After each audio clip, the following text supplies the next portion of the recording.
What's up, guys? Welcome to our Naruto React video. We've got Cameron Riddles and Jackie Tran, who plays Rock Lee. What up, you guys? This was, I mean, other than Christian and Brandon, this was our entire crew for Naruto. Yeah, no, like, Josh, literally, this is it. This is it. Which I always love. You know, I'm always so proud of what we're able to achieve with, you know, next to nothing. Like, obviously, Cameron, you do the Lord's work and crush with such little resources. This thing looks like $1 million, and I'm so happy. Jackie, the best Rock Lee that the world has to offer. Yeah, you too much, girl. Yeah, no, we had like all the people needed to make this happen. I mean, it was a small crew, but everybody was just manning everything. Yeah. And just, you know, if we lost any small factor of it, then it wouldn't have gone. It wouldn't have turned out the way they did. So yes, well, we can talk about that. We can talk about how we shot this in December and many of the things. But without further ado, I'm going to screen share. Let's watch this thing down. Let's do it. Woo! All right, screen share. Let's go here. Wait, guys, you haven't watched this yet, right? Because I haven't seen this. I've watched it, but you guys haven't watched it. I hope that Josh has watched it. Oh, yeah. Wait, Josh is the one that edited it. That's right. I've seen it hundreds of times. How cool was that? It's so much fun. Josh, I mean, fucking fire. That literally, like, in my eyes, it might be a little biased because I played as Rock Lee, but I think that's the best Rock Lee adaptation so far. Dude, I agree. I definitely think it's up there, man. Obviously, they've done some great ones, but I think that what we did is it's what I would want to see in a Naruto film. You know, it's real world fighting. Like, you guys were moving like ninjas. It has all the things that you would want in a real life adaptation of Naruto. Yeah. Yep. It's got all of that stuff, and like all of that is super high quality, but it also like doesn't take itself too seriously. It still like can be silly. Yeah. That's the charm. I feel like that's the anime, right? Like. Yep.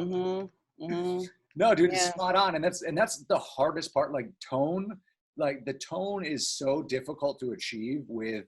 You know, I talked about it in Bebop a little bit, but tone in anime is so challenging because they'll go from like to slapstick within seconds, and somehow it works in anime. That never works in live action. Like, you can't just go from this serious dramatic moment to then, you know, a slapstick thing and have it play. It doesn't work for some reason. Yeah. And I feel like a lot of live action animes don't even try to do the comedy. Like, they just like stick completely with the serious, and then you're just like, well, that was. Yeah, absolutely. Well, I mean, obviously Dragon Ball was an atrocity for many. I mean, you know, had a lot of room for growth for many reasons. But when it comes to, you're right. That was one of the biggest things missing. Dragon Ball is a very funny show. Dragon Ball Z is a very, very, very humorous show. Some ridiculous things happen, and there was none of that humor in the live action Dragon Ball. You know, that's so interesting, Josh. Growing up as a fan, I never really noticed how ridiculous it was until I got to like my late teens. Yeah. And that was when I looked back on it and I was like, wow, there's like a lot of stuff that just looks so like if you look into the intricates, like Goku, the way that he's a pretty terrible father. Like you would think, you know, like he's a pretty bad father. Yeah. He's a really bad father. Yeah, like I grew up watching. I always think, wow, like Goku's so cool. Like he can, you know, like he can transform to all these like transformations. But just like if you really, really look at it, like he's a deadbeat dad that's never around. Yeah, he's never around. And then when he is, he's like. Hey son, stop studying. Come with me and fight to the death or something. Come fight to the death in this tournament that we're gonna do. Dude, Josh, I don't know if we had this conversation before, but I remember having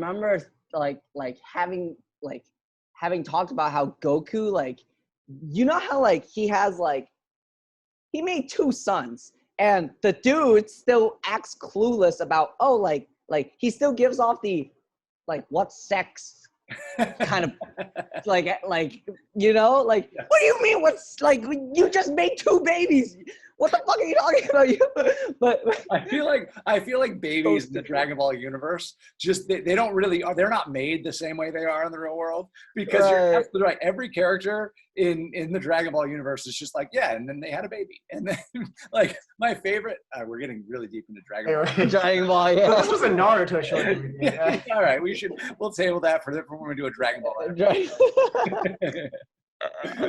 But yeah, dude, that so yeah, we talked about it a little bit in like some of the behind the scenes stuff, but you brought the choreography, Jackie. Like this is, the choreography was a super long process.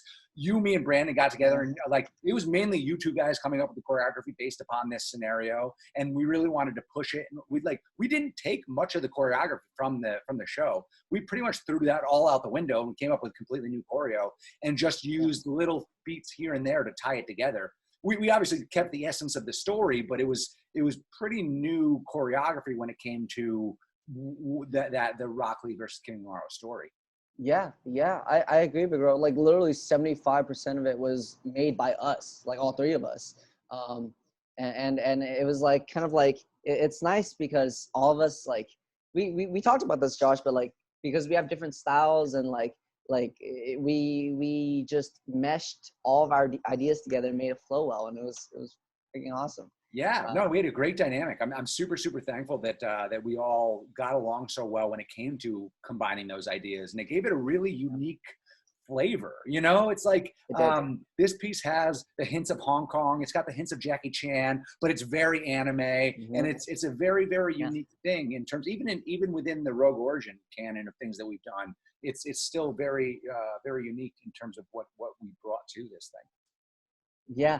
Yo, no, big bro. I 100% agree. I think the aesthetic of it too is definitely. I mean, with every project we do, big bro, there's always something unique about it, right? But this one in particular was like I mean, there's like Hong Kong style. Like you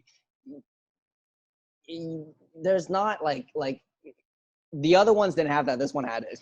That's its own like flavor thing, I guess. Yeah. Aside from like other stuff too, but you know what I'm saying. Yeah, absolutely. No, absolutely. Dude, you hit the nail on the head.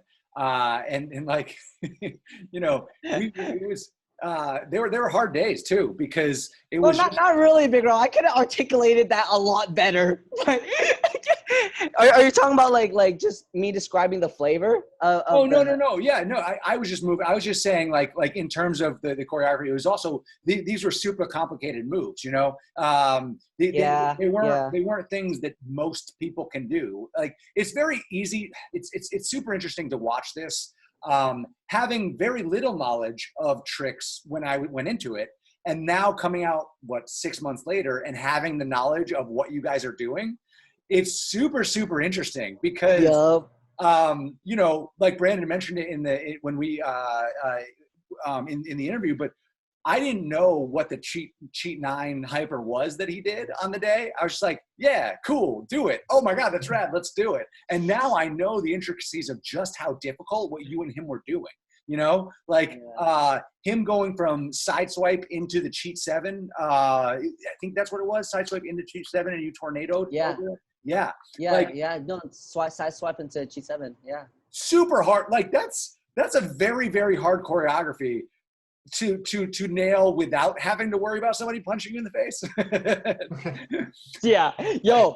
I mean, dude, Josh, it was scary for me, man. Like I had to duck over his cheat 7, but like it's I have a shit ton of trust in Brandon just because he has just like our other like really close friends, he has amazing control when it comes to kicks. So like there was no problem for me just to inch in closer, to get to his kick and make it look believable. But dude, I've got speaking about amazing control. It was your tornado or a spinning hook. I don't remember which. I think it was your tornado.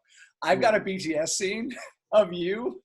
Like you either weren't supposed to continue or something, and the kick brushes Brandon's bang, and he goes, "Oh, dude." Let's just say I knew that was gonna happen, and I made sure to keep it dangerous. Yes, Josh, I have amazing control. that was all me. No, it was just so funny because there were so many times when it was that close. Because my favorite thing is to shoot on a super wide lens and get super close. The issue with that is, and we would talk about it a lot, is that you guys have to be so close to make it look dangerous because we're seeing so much of it. Mm-hmm. Well, yo, guys, actually, that was me being sarcastic, by the way. Like, there were moments like while we were shooting that, like, I was like, I did like it's like stuff you can't control, But it's like at the same time, like there were times where I really could have killed Brandon with a certain kick, but luckily he has good reaction, so he didn't. Actually, oh no, yeah, absolutely. No, you guys both have phenomenal control, and but like that, the sword swipe where he nearly misses the container, dude. I think he was so close that he actually brushed the container. Like that's how close I think that shot was. Because again, the container, Josh, the container, the drunken, the bottle. Yeah. Dude. I think he actually touched it. I think he was that close, man. I think he was too. No, that shot was really close. It's so fast too. Yeah. And a lot of people, like I shoot a lot of high frame rate stuff just so we can do slow mo, and that was probably 72 or 96 frames, and it was still very fast. Yeah, dude, wild. So Cameron, what's your favorite shot of the piece? Yeah, I think one of my favorite shots. I think I called it out when it happened, but the I'm trying to remember where it was, but it's like one of Brandon's, like his big like kick. Oh, the cheap line hyper. That's yes. Yeah, that one. That shot's really great. The shot where both of you guys kip up at the same time symmetrically in the frame is really great. Yeah, and actually the reflection shot I think turned out pretty good too. I was really skeptical on that one when you were pitching it on the day, but it looks pretty good. Dude, that's how most of my pitches go. Most of the time people are like, God, this guy's fucking stupid. What is this gonna look like? And then we get it all together like, you know what? You guys all gave me shade on this project. Like you like that. Yes, you were skeptical about that shot. Jackie and Brandon were both skeptical on the action design. Like when I was doing some shots, they were both like, I don't know, man. I don't know how it's gonna come together. I don't think it's gonna work. Yo, why is Brandon not here? Oh my God, yo, it would have been so hilarious for us to like talk about that. But yeah, yo, Big Bro, like, I mean, you said like we now know, so it's like in the future, we should have trusted you more, Josh. Like we didn't know how that was gonna work, but yeah. Well, and you're right. Like at the end of the day, this is what I'll say. You guys may have raised concerns, but everybody on the team always relied on me to like put your trust in me to bring it to life, right? And now you see it afterwards, and then you can go, oh, cool, I made the right decision putting my trust in Josh. That might not always happen, but on this one. No, Big Bro,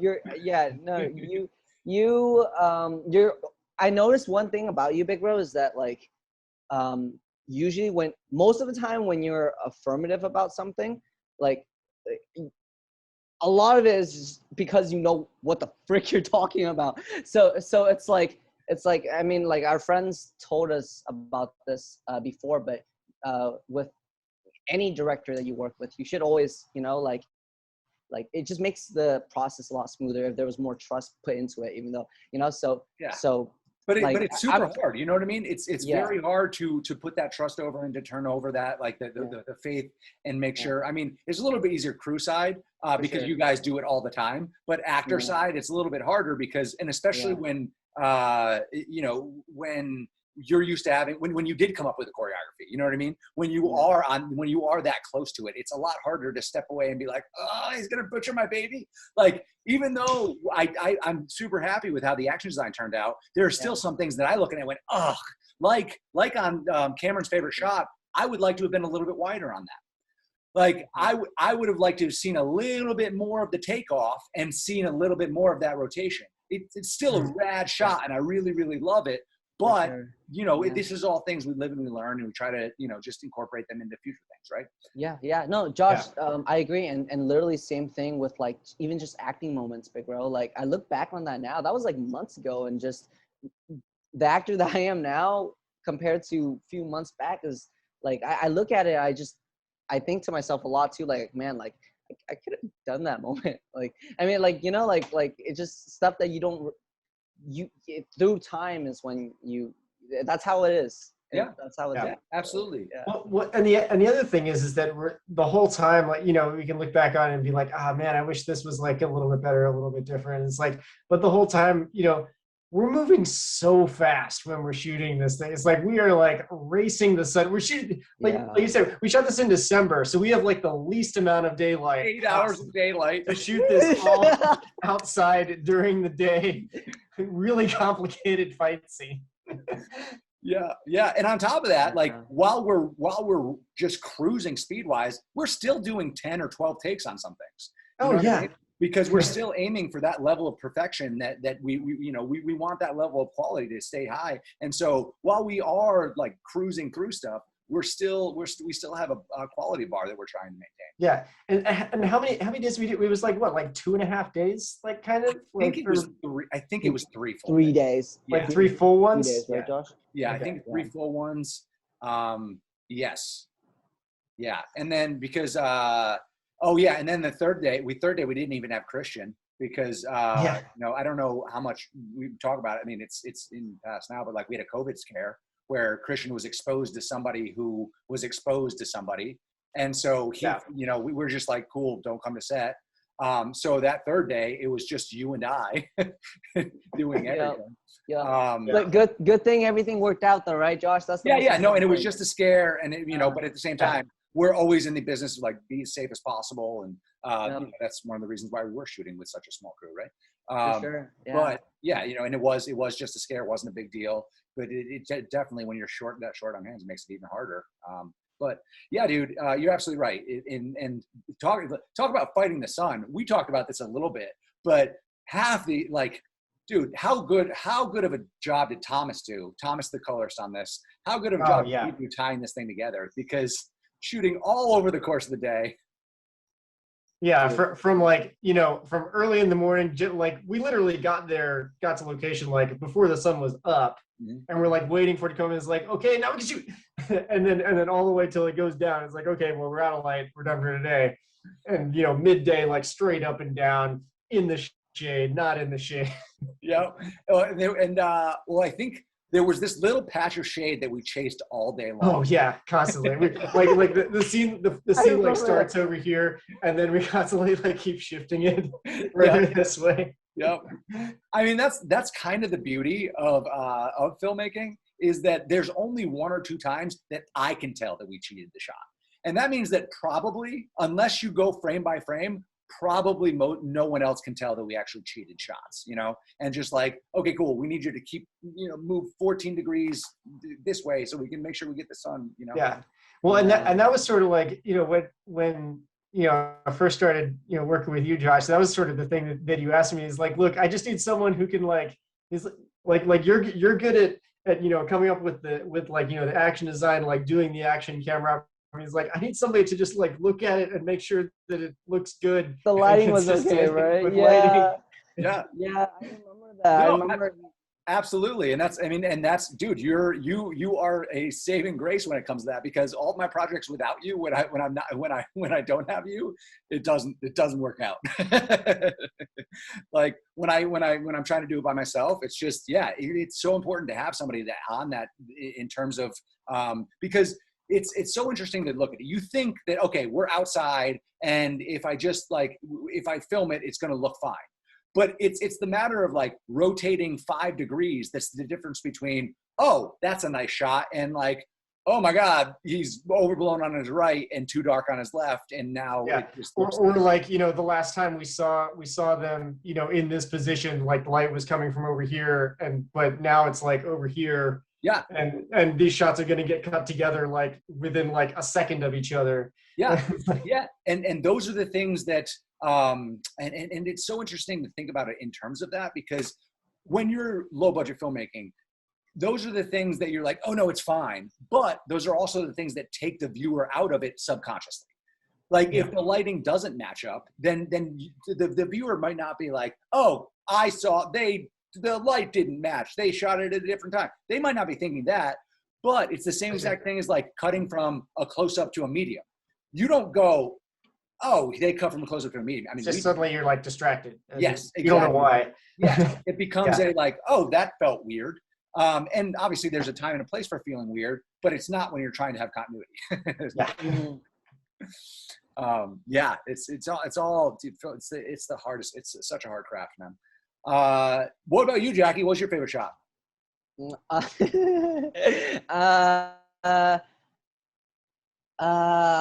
Gosh, wow, we emphasized and talked a lot just from that one shot Cameron mentioned, but gosh, there's so many moments within that short that I really liked, but I think for me, it could be or what was your favorite acting beat? Oh, hands down, when the after the drunken part. After the drunken part, when I think I screamed out the lines, "Hey, stop staring at me" or something. Yeah. People. Dude, that's a great moment. It's a fantastic moment. Yo, you want to know mine is? Huh? You want to know mine is? It's in the same sequence. What is it? I don't even know if you did this on purpose. But it's when you empty the bottle, you know, you tongue out, and then it stops, and your eyes are closed, and you open one eye, and you look. And like that, hands down, was my favorite moment, acting moment, because it was such a great choice to just like, is there anything left? Thanks, Rio. Yeah, no, that came out naturally. And you actually pointed that out right away after when I did it, and you got that shot because we need to redo it anyways. And you were like, "Yo, Jackie, keep that." And so, yeah, that was more that was more like it was there because, you know, both of us were like, we gotta keep that. We gotta have that.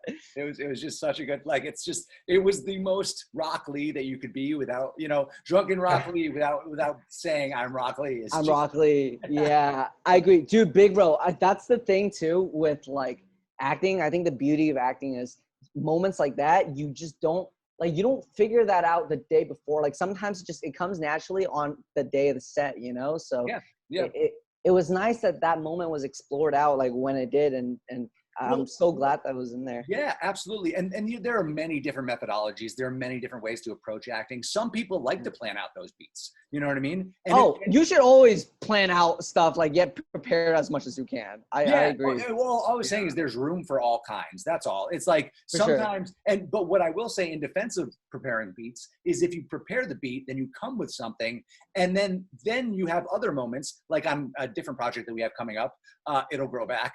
And that's a spoiler alert / you know, if you guys watch these things and then you come back, you watch a thing in a few months, you may get the reference. But like that was a choice that because I came prepared for other things, I was able to, like, that was an ad lib. That was just it came out in the moment. Yeah, for sure, big bro. It's my favorite part of that piece. Yeah. I agree 100%. And it's finding that medium ground of making sure that things would still come out organic instead of trying to get to that moment, you know, instead of just letting it be. I think. Yeah.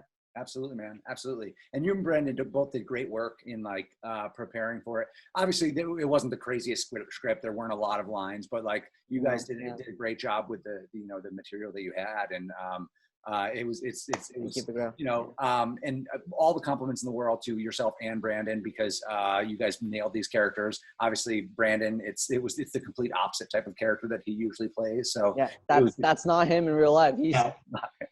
Most charismatic guy I know. Most charismatic, fun-loving dude ever. We miss you, Brandon. We wish you could be here, dude. You're the fucking man. We love you. Bobo, why aren't you here with me if you're watching this? Yeah, no, dude, Josh, you know what's funny? I talk about this with Brandon like so many times, but like literally we tell this to each other all the time. I'm like the wushu version of him, and he's the taekwondo version of me. Like we're like one and the same. That dude, Brandon, it was fate for us to meet. You know, all of us, and I wouldn't have chosen any other person to play Kimimaro. He was it. Agreed. I'm glad. Yeah, I'm glad he was. Man, he absolutely nailed it. Yeah, dude. Just a few other people to thank. Obviously, Thomas did an amazing job on the color.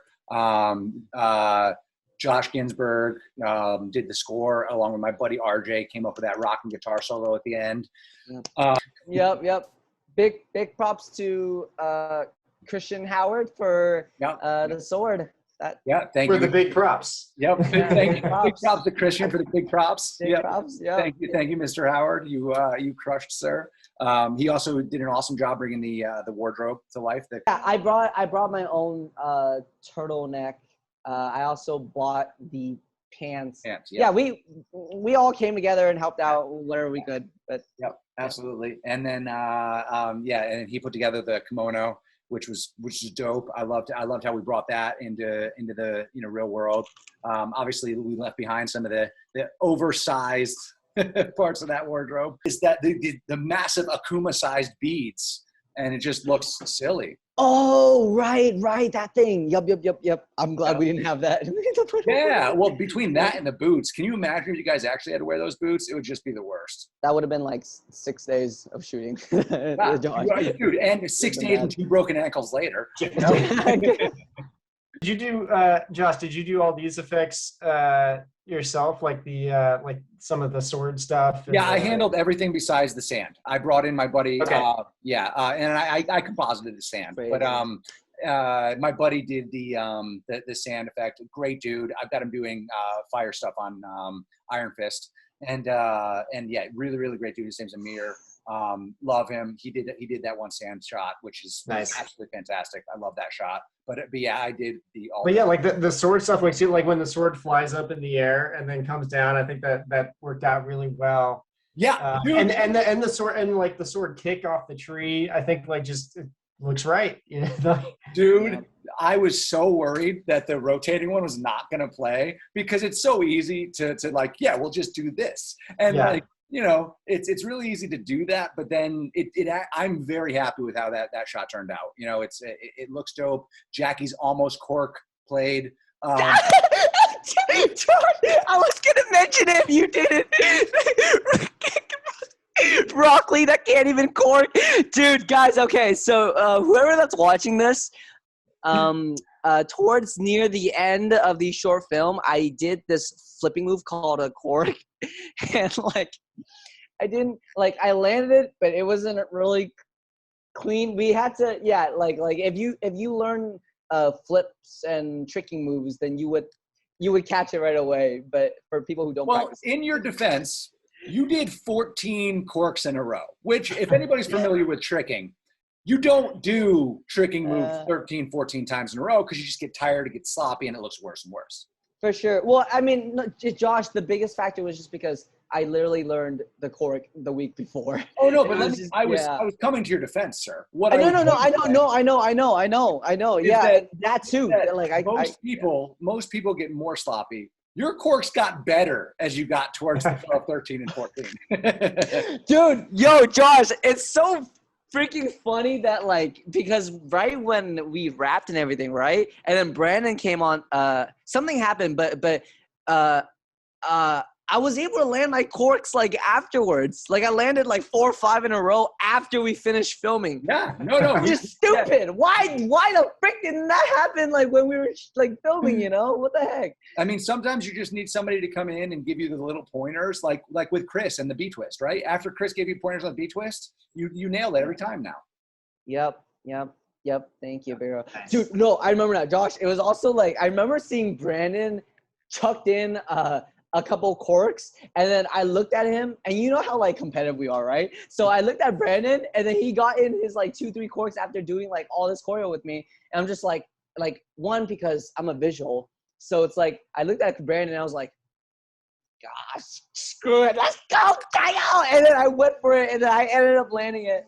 But yeah, I don't think Brandon was there when I did my corks, like when we were actually filming. Like, yeah, if Brandon was there and he was just standing in the back screaming, Kyle! I mean, maybe that could have been the thing for me to land at. I feel like, I don't know why, I feel like he was there for some of it. Or maybe he went to the bathroom or something. It was toward the end of the day. I don't exactly remember, but I No, Josh, we filmed the corks first. We filmed it. Yeah. Right. You're absolutely right. He showed up as you were nailing the last cork. Yes. I remember this wholeheartedly because I remember how pissed I was that I couldn't get the perfect one. So, but yeah, shot that shit first and try to get that out of the way, and then he was running a little bit late. Yeah, he was still getting his hair. Yeah, hair done. Yeah. Which, by the way, no one's called it. Awesome. So this is something I have to address. So I'm not a fan of wigs in anime, and like not a fan of like colored stuff and like any of that. I don't think it ever looks real. No one's commented on the wig, one, and the only comment I have gotten on the wig is from Elliot. Elliot, you know who you are, and he thought the entire thing was a wig. And I was like, no, dude, that was his actual hair with just extensions. and it's super interesting to see that nobody's really had a problem, because I'll be honest, I didn't love the extensions. I didn't love like we made the best of whatever situation we had, but at the end of the day, Brandon's hair wasn't really long enough to add extensions to. Yeah. And so we just and the wig that I ordered a legit like salt and pepper wig. Didn't come in time, so we had to shoot without it. And so what we ended up doing is just putting extensions in. And when I obviously I thought they looked as good as they could have looked, but I was never really like, yeah, this looks great. So, but I'm intrigued that nobody's really, maybe it's just it hasn't gotten enough views for people to start hating on it for the wig yet. Josh, you know, Big Bro, for an average viewer, just speaking for myself, right? It actually doesn't come off like too that much drastic or noticeable for me. Like I know because you're a film director, Big Bro, and you know all the like the little nitnicks and everything. So it's just like, but like the hair didn't look bad to me. I think it's just one of the things where it's like that's probably one of the things that sort of tells everybody like what our budget was, which was nothing. I agree. Because really good looking wigs are expensive. Yes, those really good looking wigs cost more than the entire budget of our film times probably 10. Yeah, I mean more than the budget of probably all of the films you've done on this channel. Yes. Hey, Josh, a good thing that I like mushroom hair. I'm looking forward. I don't have to cut. Guys, this is my the mushroom look is my natural look. So like, I do love that your hair has been virtually the same since the moment I met you. I don't know if that's a good thing or a bad thing, but ever since we met on Hunter x Hunter, your hair has always been. Oh no, we met before Hunter x Hunter, but like essentially Hunter x Hunter. Ever since then, it's been identical. You can cut it now, dude. We're not shooting any more Naruto anytime soon. No, I don't want to cut it. I like this hair, Josh. But yeah, Vigro, I'm very particular with hairstyle. I went through like 30 different types of hairstyles, and just like, like depending on how the cut is, and just Asian hair is very particular, like depending on your face shape and everything. I have a parted style, but like because like my hair, it goes to a certain length, it makes my face look more like more younger, slimmer and younger. Bro, like, you don't need to look slimmer and younger. You already look like your face. No, Big Bro, but that's the thing. Like, I know, everyone will probably say that, but if I were to put my hair back and change it, I would look different, Big Bro. I would look completely different. If I don't have my hair, that's why like I prefer, like everyone has their own preferred hairstyle choice, but for me, it's either like some sort of like anime Korean hairstyle where it's like either the parted or it's like the mushroom or like the perm messy wavy like look, you know? Those are my go-tos. But yeah, I don't need to go into this. I don't know why I went to You're just a K-pop star in the making, Jack. I feel like you're one hairstyle away from being a K-pop star. I mean, the inspiration came from K-pop, to be honest. I'm surprised. But yeah, no. So do we have to have Jackie do a K-pop video on the Rogue Origin channel? Is that no? He had one. He had one he was gonna do pre-COVID, and then COVID hit, and we kind of felt like that's hilarious. Oh wait, Josh, you're involved in that. That's right. You were gonna help film. Yeah. Yes, Cameron. So I actually had a K-pop martial arts video thing in the works before COVID hit. I was gonna film that at a tricking facility, but like, you know, like obviously like with everything going on during that time, I had to like cancel it, but that was gonna happen. I made teasers for it. There we go. There you go. No, you had that in the works, and there was also the Sword Art Online thing you wanted to do that kind of got. That never happened. That never happened either. Yeah. No. Anyway, no. Again, we've sidetracked. Is there anything else we want to touch on before we wrap up for the evening? Dude, you guys both crushed. I'm so fucking pumped with how this thing turned out. Thank you guys so much. It's Jackie said it earlier, but I feel like with each project we just kind of we're leveling up each time, and we got some really cool stuff coming out soon. So. Yep. I agree, Big Bro. I'm very grateful to be a part of this team and to work with you, Cameron and Josh. Like I'm glad that I met you guys. And then like it's one thing to film with like a crew, but it's another when you have like a chemistry and everything. Like it works out really, really well. It works out. Dude, it was super interesting on KH. Because that was the first time Kayla had ever worked with me, and she mentioned it was like, because Cameron and I, we have a shorthand. Nobody really know like it's not something Cameron and I had ever talked about, but we just kind of have a shorthand that like we don't ever really say things. We just kind of move things, and we just like, I don't know. It's just because we've worked together a lot, and it's super interesting because there's a nice flow that we all have, because we've developed a team, we work together so much. It's really, really awesome. Like that, it makes it really easy when you have that kind of shorthand, and we've all worked together so much. We wouldn't be able to do the things we do if we didn't have that shorthand. Yep. I agree. Guys, if you don't know this, like the filmmaking process, like there's so much to it, obviously, and I'm really not a filmmaker, so I can't put much thought into it just because I'm still fairly new. But there's one thing that I realized like over these past couple months, because I've been working my ass off with Josh. We've been action designing and just doing a bunch of stuff together. And like when you really put your foot in there and just like you have full control, and you just with consistency you do it over and over and over, you start all these little things start clicking in, and what you thought before isn't like, it's not guaranteed that that's going to be the case afterwards. Like like perspectives, it might change over time, and you might find something else that you like. Basically, that's basically my point. But are you referencing camera action design? What? I'm referencing action design, yeah. So okay. Let's get into more specifics with it before. When I was gonna say that was a very generic, broad. Okay, let me be more specific. The first, so this Rock Lee project is, I've worked with Cameron and Josh on other projects before. Like we worked together before. We worked on other ones, but I had worked with you before that one. That was the first one when I met you. Oh, really, Cameron? Yeah. Oh, wait, what the? Really? That was the first one. Wait, why does it feel like I've known you for like because so we've long worked with now? him on several things since.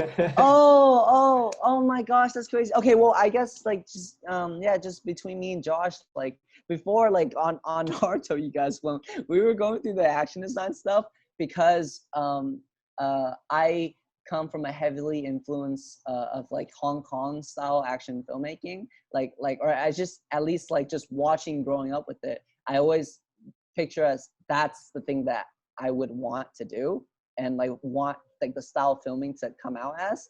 But like it's so funny because over the next couple months when Josh and I started action design together, I completely did the opposite. Like when you operate the camera and action design yourself, like it's so Hong Kong, so to get into more specifics, Hong Kong filmmaking has a lot of static, like non-moving shots. When I action designed for the first time and did everything with Josh, this was me. Like, oh my god! But again, like also like because I have an influence of like anime, like you know, like it's like Hong Kong and anime. But I realized for myself, I trailered way more for the anime side than I thought I did. It got to the point where Josh was like, "Yo, Jackie, you need to slow it down, and you don't have to." Move. We talk, so Jackie's referencing we do a bunch of like, you know, fight tests and stuff and just like a bunch of stuff to really keep honing the craft, and it's just like us shooting with a phone or with an A7S, and it's just us and like one other person, or most of the time our friend Mabie, which shout out to Mabie. Mabie's the man. We love you, Mabie. And we got talking about it. It's just one other person. Yo, once this comes out, I'm gonna go to the timestamp when you said that before. Dude, it's just, well, you know, because I like the best way to phrase it is, Cameron. Yeah, you know this, but there's a time to move the camera, and then there's time when not to move the camera. Yeah. And ultimately, sometimes shots play better if you just like sit on it and you just let it like if you're doing something like Brandon's Chi 9 Hyper, where, you know, if I move the camera a little bit to the left, I miss the move, and then it's on me, and then I have to get him to do this crazy move again, and we might not get the move. Or if you know, another example is if you want stillness in the frame for some reason, if you want to showcase an emotion, right? Camera, like to me, camera moves always boil down to what's the emotion of the thing, what is it trying to say, and what was it? What was it? Where it's like, bro, don't move the camera. Just so it was one of our last action design sessions. Yeah, we did this long runner, Cameron, where Josh and Devontae had to do like 7 or 8 beat moves. It was pretty long choreo, but like I kept trailing, and Josh told me like 10 times to stay still. But like every time we like do a retake, you could just tell with each retake, I would move like slowly, and I would. And the reason he brings this up is because when we were pre-visiting Naruto, both him and Brandon turned to me after like the first 5 or 6 beats of choreo, 5 or 6 camera moves. They both go, "Hey, we really want the camera to like be locked off in this one."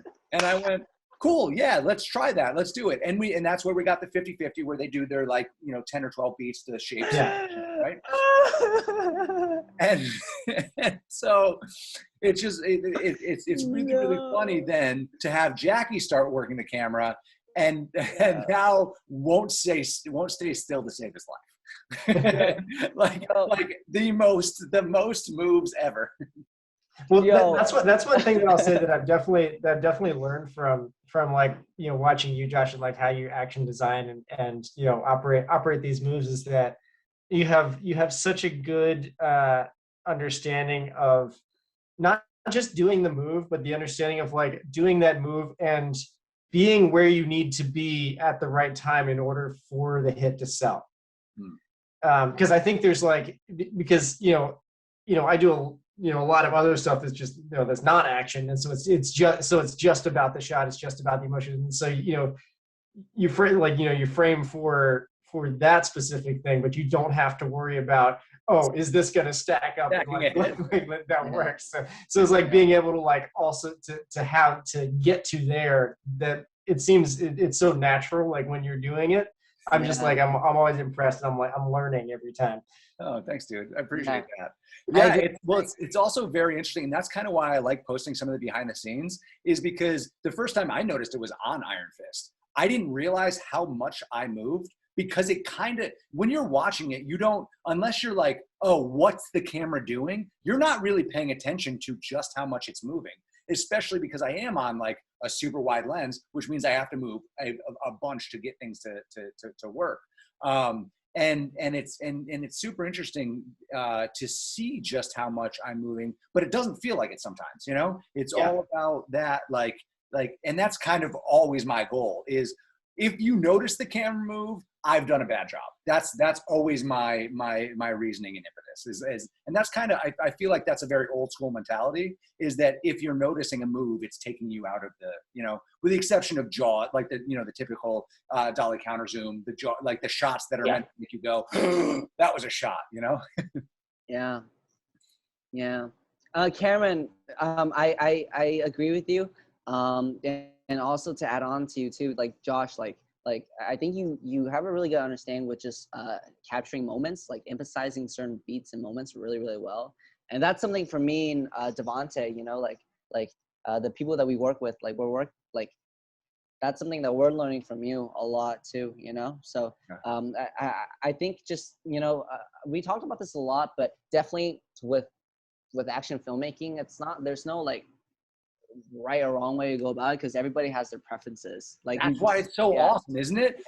Dude, that's why I love filmmaking. That's why I love action filmmaking is because you give two people the same choreography and two different like action designers, camera operators, and they're going to see they're going to see something different. They're going to see different moments. They're going to see different beats. And that's why I love it, man, is because you got to find your own flavor. You got to find your own style and like find what you love about the thing.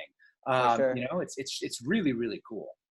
Yeah, guys. That's all I have to say about the action design stuff. I'm not gonna expose myself any longer here. No, it's rad, dude. I love it. So we can sign off, boys. Thank you so much for joining me for this. I'll add your guys' socials. Jackie, it's at Jackie Tran Official. Cameron at Riddles 71. 42. All right. Well, I was close. But I don't post anything anyway. So all right. Well, follow these guys. I love these guys to death. These guys are the best guys ever.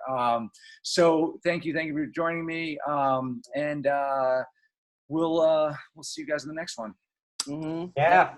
Appreciate you guys. Thank you for having me. Absolutely. Take care, guys. Hi, guys. Broccoli signing out.